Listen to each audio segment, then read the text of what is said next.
Welkom by hierdie week se oordeenking. Ek wil jou vra om weer tyd te maak om stil te word en na God se stem te luister.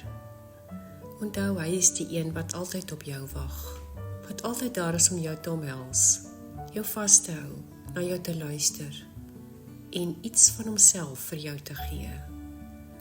Word ook nou weer stil en fokus op sy by jou wees.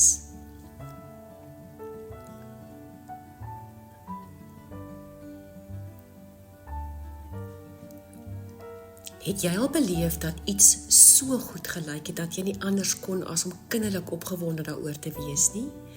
Dat jy gedink het dis die beste ding in die wêreld. En dan, iewers langs die pad het jy agtergekom dat dit toe nie so wonderlik was soos dit gelyk het nie. Dis mos dan wanneer ons teleurgesteldheid half ontnugter voel. Of die teendeel, jy het baie opgesien na iets, gedink dit gaan moeilik wees of nie lekker wees nie. Jy was in 'n waarheid glad nie lus daarvoor nie en dan was jy verras met die uitkoms. Dit was dalk glad nie so sleg nie. Jy het dit geniet en daar het baie meer goed as sleg uit die situasie of gebeure gekom. Dis soos die storie van die boer en sy perd. 'n Boer spaar vir baie jare om vir 'n perd te koop wat as vervoermiddel tussen die plaas en die dorp kan dien. Toe sy buurman die perd sien wat hy plaas toe bring, sê hy, "Jo, dis 'n groot perd. Jy is seker baie opgewonde om hom te hê." Waarop die boer antwoord, "Ons sal maar moet sien."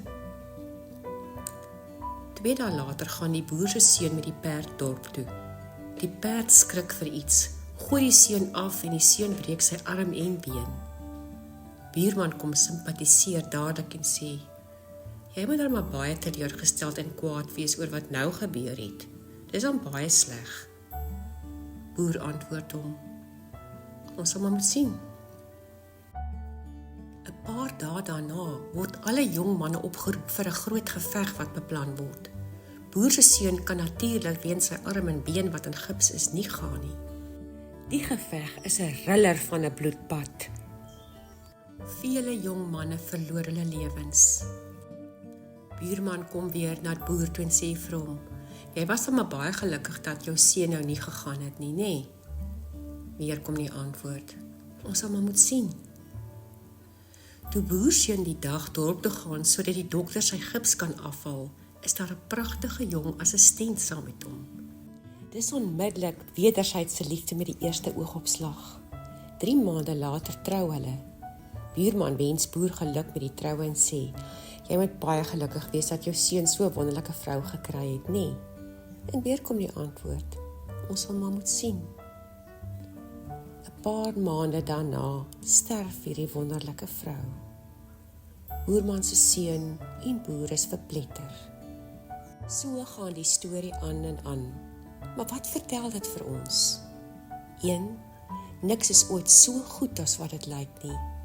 Wanneer ons dit besef, kan ons verwagtinge bestuur en meer realisties na enige situasie kyk. Ja, ons kan steeds met afwagting en 'n positiewe gesindheid na iets uitsien, maar ons moet ook weet dat die lewe en al sy lekkertes ook maar soms krom kan wees. En dan tweedens, niks is ooit so sleg as wat dit lyk nie. Wanneer ons die ergste ervaar of 'n situasie baie sleg lyk, kan ons altyd onthou, God het 'n manier om uit enige donkerte lig te skep, uit pyn vreugde te bou. Ja, daar is 'n bedekte seën in enige krisis of negatiewe gebeure. Ons moet net leer om ons oë en ore daarvoor oop te hou. Iemand wat hierdie waarheid eeue gelede geleer het, is Paulus. Hy skryf in sy brief aan die Filippense 4 vers 11 tot 14.